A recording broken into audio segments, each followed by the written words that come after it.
আমরা এখন একটা কাজ পেয়েছি ফ্রিজের। আমরা এখন মালটাল গুছিয়ে যাচ্ছি সেই ফ্রিজের কাজ করার উদ্দেশ্যে।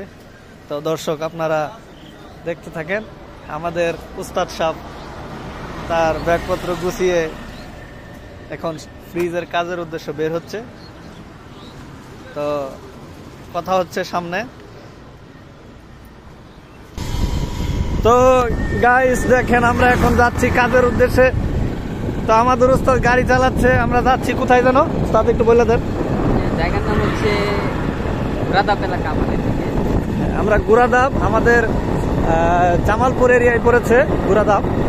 তো আমরা যাচ্ছি ওইদিকে কাজের সন্ধানে। সরি গাইস, কাজের উদ্দেশ্যে, কাজ দেখার উদ্দেশ্যে।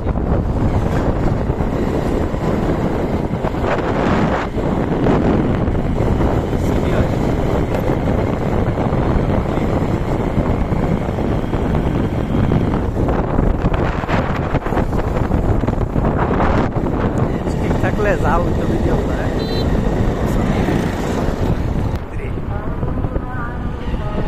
গাইস দেখেন, আমরা এখন জামালপুর সদরের দিকে এগোচ্ছি। আমাদের কাজের সন্নিকটে আছি আমরা।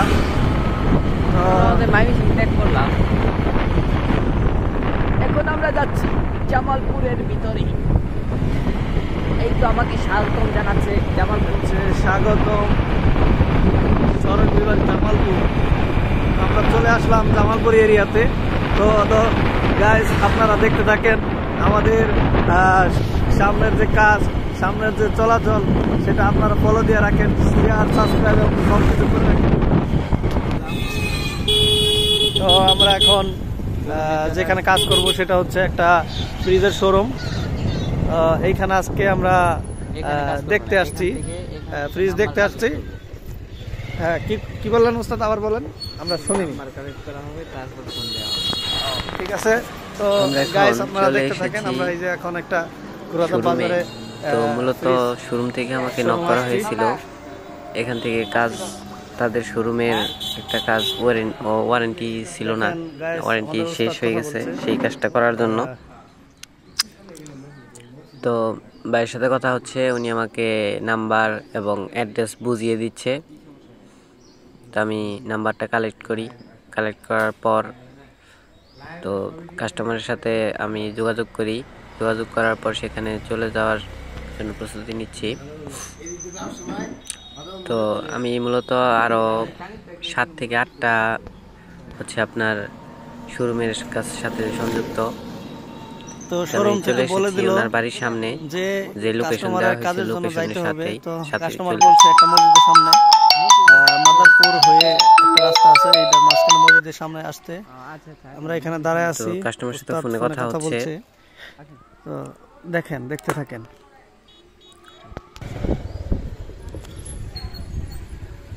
কাস্টমারের বাসায় আমরা, এই কাস্টমার, এই তো কাস্টমারের বাড়ি সামনে প্রায় চলে এসেছি।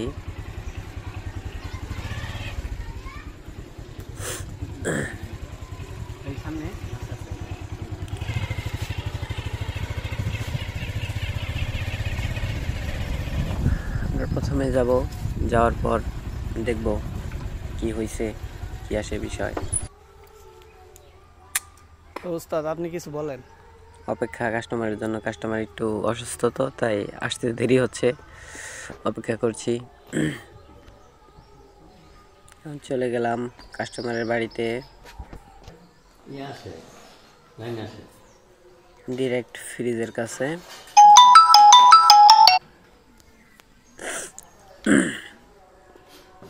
প্রথমে আমরা দেখব যে ফ্রিজের কি হয়েছে মূলত। এই জন্য আমি এম্পিয়ার মিটার বসানোর জন্য তার রেডি করতেছি। এখানে ফেস তারের সঙ্গে এম্পিয়ার মিটারটা বসাবো। বসানোর পর আমি লাইনটা দিব।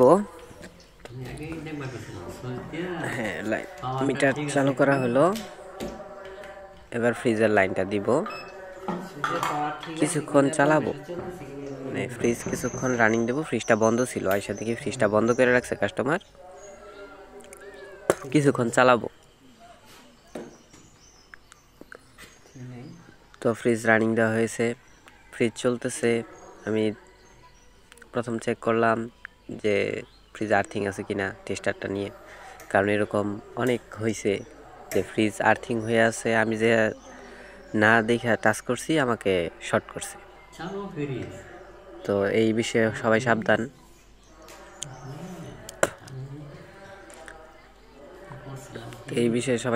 থাকবেন। আগে চেক করে নেবেন ফ্রিজের বডিতে কারেন্ট আছে কিনা সেই বিষয়ে। তারপর আমি কিছুক্ষণ অপেক্ষা করবো, আরও দেখব ফ্রিজের কন্ডেন্সার হিট আসে কিনা। দেখলাম ফ্রিজের ভিতরে ঘর ঘর একটা আওয়াজ আসতেছে, মানে পানি বলক দিলে যেরকম শব্দ ঠিক ওরকম শব্দ আসতেছে। কন্ডেন্সার হালকা হিট আসছে, আর ভিতরে হচ্ছে আপনার একটু কলকল আওয়াজ আসতেছে।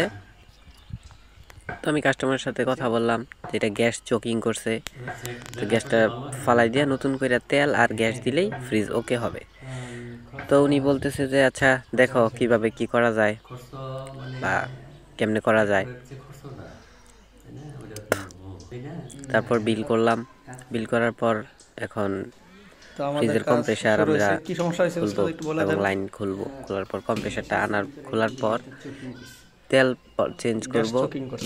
তেল চেঞ্জ করার পর হচ্ছে আবার নতুন তেল দেওয়ার পর ফ্রিজে আবার জয়েন দেওয়ার পর গ্যাস দিব।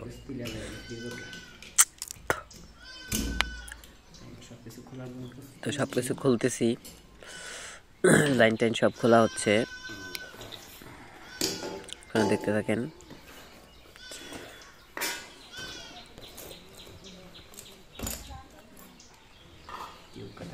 এটা হচ্ছে টিউব কাটার দিয়ে কাটবো। এখন লাইন কাটা হবে।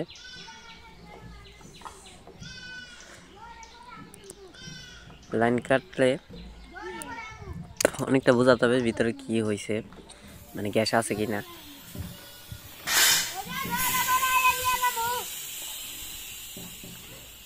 হ্যাঁ, অল্প পরিমাণ গ্যাস মানে বের হইতেছে, তেল সহ চোকিং করছে আর কি।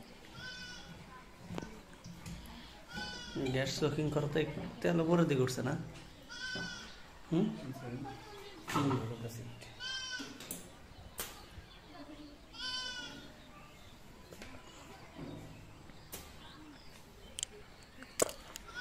গ্যাসটা চোকিং করছে,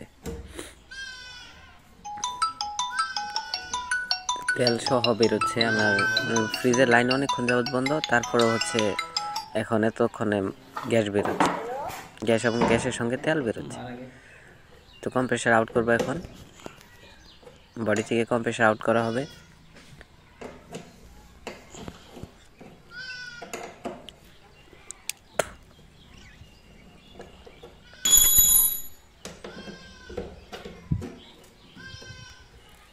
বডি থেকে কম্প্রেসার আউট করতেছি,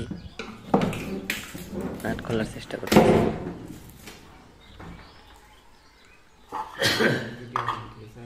হ্যাঁ,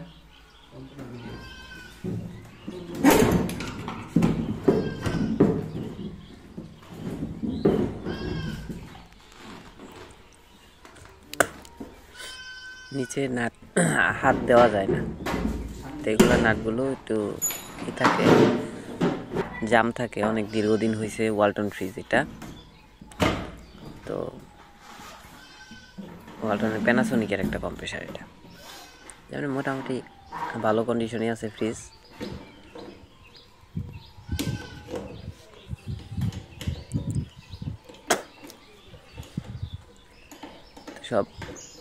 সবগুলো নাট খুলতে হইব।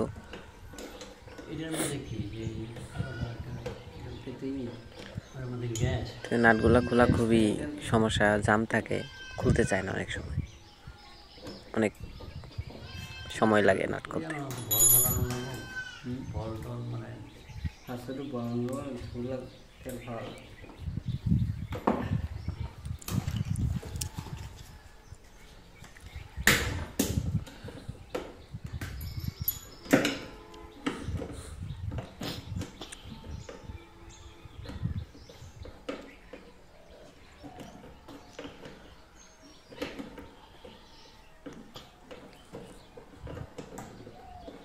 নাট খোলা শেষ প্রায়।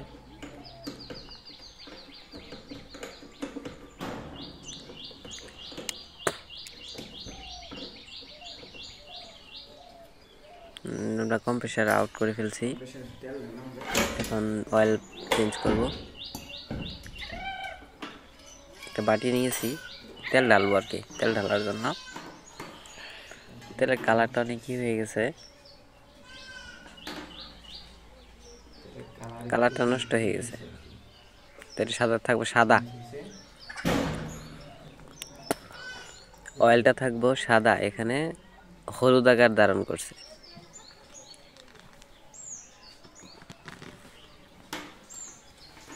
তেল অনেকটা কমে গেছে,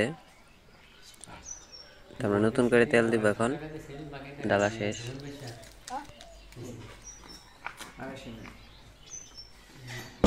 আমরা তেল দেওয়ার সিস্টেম হচ্ছে 250 গ্রাম। তো এটার মধ্যে 300 গ্রাম দিলেও হয়, তো 250 গ্রাম একটু উপরে দিব। তো প্যানাসোনিকের বড় কম্প্রেসার এটা। তো আমি একটা অন্যরকমভাবে দিচ্ছি, এটা হচ্ছে একটা ঠুস ব্যবহার করছি এখানে। অনেকে অনেকভাবে দেয়, আমার দেওয়ার সিস্টেমটা একটু আলাদা।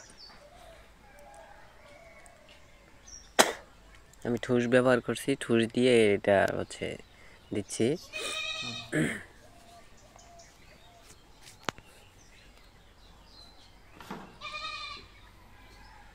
অয়েল ঢালতেছি,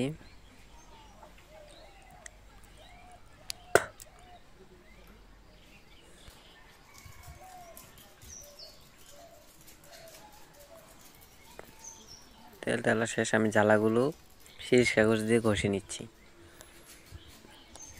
জ্বালা করব এই জন্য আগে পাইপগুলো শিরিষ কাগজ দিয়ে ঘষে নিচ্ছি, যেন জ্বালা দিতে সুবিধা হয় এবং তাড়াতাড়ি জ্বালাটা ধরে। এই জন্য কম্প্রেসার উঠাবো। তারপর কম্প্রেসার উঠায় তারপর সবগুলো জ্বালা দিব একসাথে।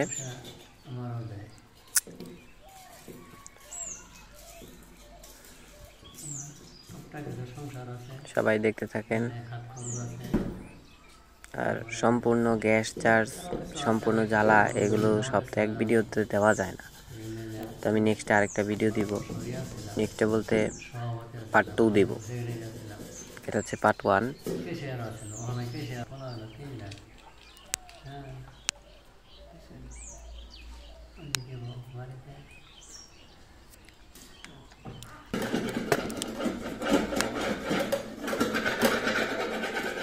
পরিষ্কার করে নিচ্ছি, এখানে অনেক ময়লাগুলো পরিষ্কার করে নিচ্ছি।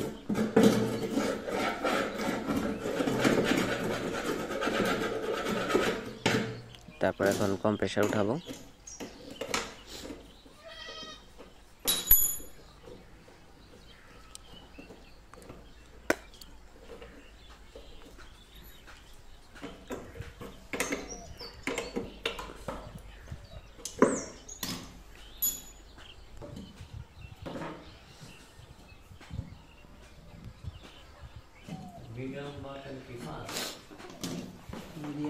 কম্প্রেসার উঠানো শেষ, এখন জ্বালা দেওয়ার জন্য প্রস্তুতি নিচ্ছি। জ্বালা এবং গ্যাস চার্জ, এইটা হচ্ছে দ্বিতীয় আরেকটা ভিডিও, 2 নম্বর ভিডিওতে দিব।